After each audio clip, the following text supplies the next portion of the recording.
Hey YouTube, welcome back to my channel. My name is Dion, the crazy troll nation of YouTube. Yes, this is a look I did on October 29th, but in the video I said the 28th. That's part of the crazy. I just be saying stuff and then I'm like, what? And the troll because I am adorable, because there is no such thing, and that's just my way of making fun of the beauty community where everything needs to be perfect, flawless, cover everything up, change your features, all of that, yada, yada, yada. We don't do that here. Self-acceptance, self-love, loving ourselves and loving our features. Even though we like to play in face paint. We start here with chapstick. I had a lip on earlier. This look posted on the 1st. And so I took the lip off because I ate. I did go out, but the rain and the flooding, I came back home and I took the lip off and I ate. So anyway, before I get into what the video is about, this is the Nomad Haunted Europe palette. And one of the shades I used creased the other day on the first look in that video.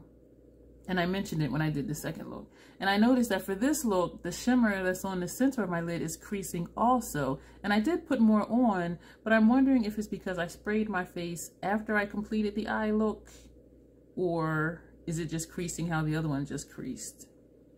And so the good thing is, it's like you can't really see it. If I lift my lid, you can see like a line up here.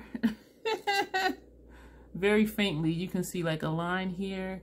And if I lift this side, you can see a line here, which is the crease. And I think it's not as noticeable because, as I said, I did pack more shadow on just to see if I can make it not crease. But the good thing is I have hooded eyes. And so when I'm looking at you, you can't tell it's creased. And if I just look down, because I have puffy lids, you still can't tell it's creased. I would have to go like this for someone to see, is that creased or is it not? So that's the good thing. Okay, on to what this video is really about. Thank you for my TED Talk. Thank you for being here. If you're here for the crazy, go ahead and click like and subscribe. Okay, the Sephora sale starts tomorrow. I'm going to schedule this to upload on the 4th because I already have videos scheduled all this week. But I wanted to get it uploaded before the sale, which starts on the 5th. If you're Rouge, like I am, like a lot of us may be, we get 20% off, which can be significant, especially when there's a lot of stuff that we want to get. But I don't want you to click that place order button that quick, or that place order for pickup that quick. I want you to think about a few things. For me, I have a lot of Natasha Denona palettes, which means I have a lot of variety of shadows and textures, colors, variations of colors, that type of thing. So when I look at a palette, I really like dissect it. I don't just look at the whole palette and be like, oh, that's beautiful, I gotta have it, I want it. I really look at each shade in that palette to think about, do I have a similar shade? And mostly I do. And when I dissect the palette that way, when I look at the individual colors, I can usually do about that entire palette almost. Yes, it is nice to have everything in one palette, so you're not using 2 and 3 palettes to do a look, which is why I like palettes, because usually you can just use the one palette. But I want you to really think about, if you have those colors, do you have that color story? And I noticed watching YouTube that a lot of people, a lot of their looks look similar even though they're using different palettes.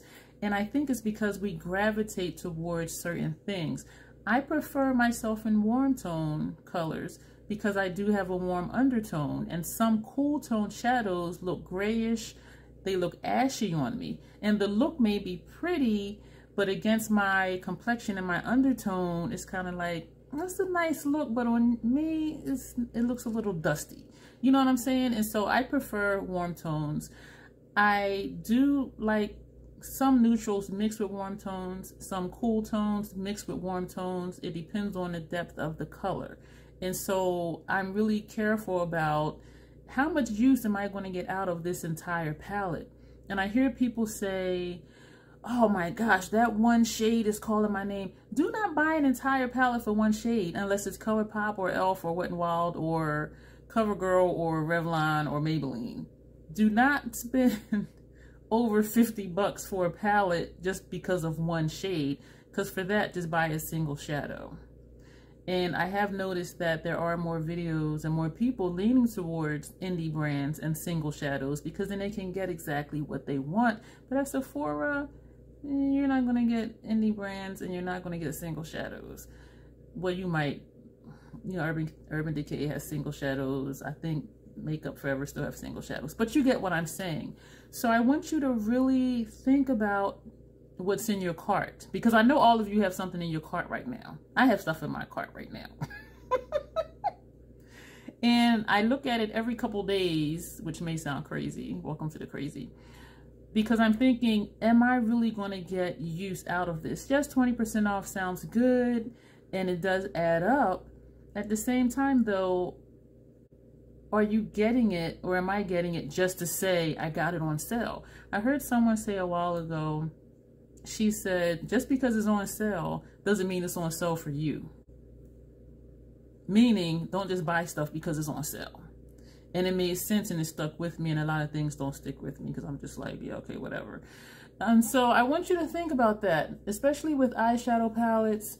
If you have some things that you love and that are your staples, yes, go ahead and stock up, or just buy maybe 2 if you think you'll run out before the next Sephora sale or the next Ulta 21 Days of Beauty sale. Like, don't just go crazy buying like a whole bunch of stuff. And then what happens is you'll be doing a declutter video that's an hour long because you have all of this stuff that expired, or stuff that you realized you really just were not using. And so just really take your time and think, do I have this color story?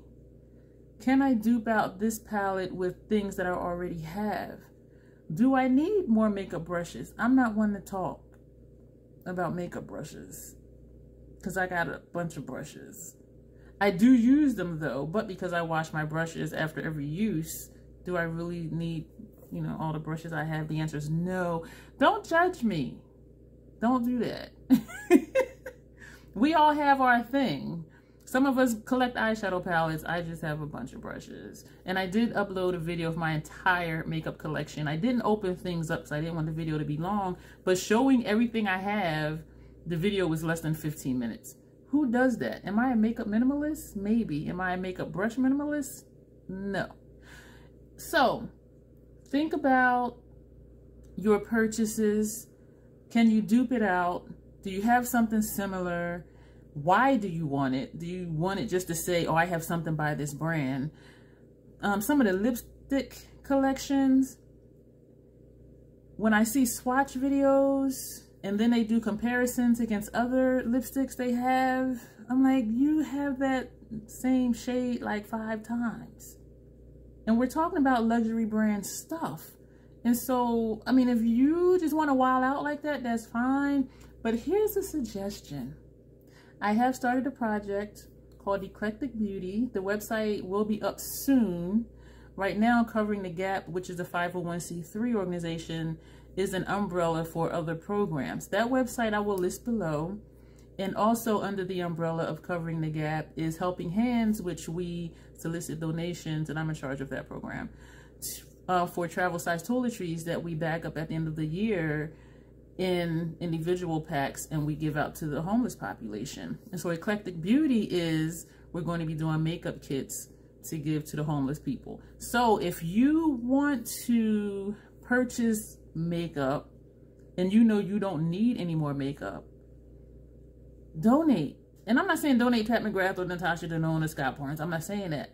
But, you know, go to the dollar store, go to, you know, Ulta clearance or something on clearance at Sephora, or I bought a bunch of stuff from Ulta, a bunch of Wet n Wild stuff, a bunch of e.l.f. stuff from the e.l.f. website. So you can still get your fix buying makeup, but not having it for yourself just to store it for an indefinite period of time. You can purchase things that you can donate to someone who will actually use it because they don't have any makeup, or they have maybe just a lip gloss that they bought for $1 at the dollar store. Because again, these are homeless people, and so they're very careful the ones I come in contact with and the ones that I am personally aware of, they are really careful with their money. And some of them do have jobs. And for women, you're expected to look a certain way, and men too. And so, you know, they want to put on lipstick. They want to, you know, put on some eyeshadow. And so that can be a fix for you if you just have disposable income like that, excuse me, and you just want to buy a bunch of makeup or cosmetic stuff or skincare stuff. So that's an idea. And once that website, well, that page on the website is up, I will start linking that in my link tree, which is down below. And if you want to donate and help out the homeless population, you can. The bottom line is we're privileged. And sometimes we forget we're privileged. We drop, if you're Rouge, I think that's what, $1,200 a year? How much is Rouge? I think it might be $1,200 a year, I'm not sure. But even if we spend that a year on makeup, that's a significant amount of money. That's rent. My rent is almost $1,100. And so I'm spending my rent money for 1 month to be Rouge at Sephora. And when I say it like that, it sounds crazy. But if you, I'm just saying we're privileged to be able to buy all of this stuff that we have that we really don't need. We buy it because we want it. We have the means to get it. And so we do, we use it. Makeup is therapeutic for us, for some of us. And so this is what we do. And let somebody else have that experience as well. That part of self-care in their day by putting on makeup or a new type of skincare product or moisturizer or something like that, or hand lotion, whatever. So check out those pages, Covering the Gap and Helping Hands, and just see like if you do want to help out. And even if you don't want to donate, share the links for other people. Put it on your Facebook, on your Twitter, on your Instagram, whatever. I mean, it's free and it doesn't cost you anything. And so that's what I'm asking for. Number one, think about your purchases before you buy them. Think, do I really need this? Which we don't need makeup. Am I really going to get use out of this? Can I dupe it with something else I have? And if it's just that you just want to spend money, consider donating. And if you don't want to donate and you want to buy stuff for yourself, just share the links, and share the links anyway to other people, because you never know. We need all the help we can get, because the things we get in, we give away for free. And so we can only give what we get. And I just kind of went on a rant, and I am not sorry about it. And so from our place of privilege, let's help people who are less privileged than we are. And also, okay, I talked about eyeshadow palettes. I talked about lipsticks. Yeah, so really just think about, and I know I keep saying the same thing over and over because you might have got a snack, you might have, you know, left the room, you know, you might have been making the bed and missed a part of when I said this 3 times already. But really just think about your purchases before you purchase it. And even with 20% off on the Sephora site, if you're Rouge, sometimes the brand website will have better sales than that. The Scott Barnes palettes that I purchased, they had a 30% off code. That beats Sephora.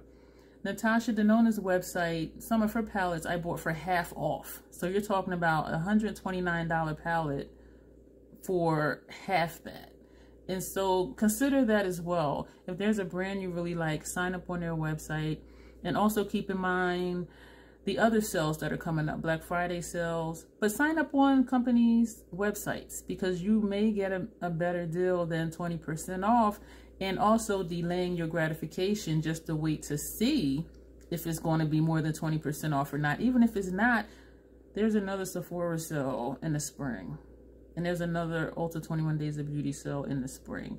And so do you need it? No, we don't need anything. And even though you may want it, is it really necessary to get it right now? A better sale may come along. And if not, this same sale will come again next year. Ulta 21 Days of Beauty is twice a year. The Sephora sale, I think, is 3 times a year. And so do not be in a rush to just click that button and just buy things. And so I hope this was helpful. I don't apologize for my rant about charity. And thank you for watching. If any of this resonated with you, go ahead and click like. If you haven't subscribed already, go ahead and click subscribe. And comment below. Like, how do you prevent yourself what's your thought process in slowing yourself down when you just want to buy something because it's on sale? And so that's it for this video.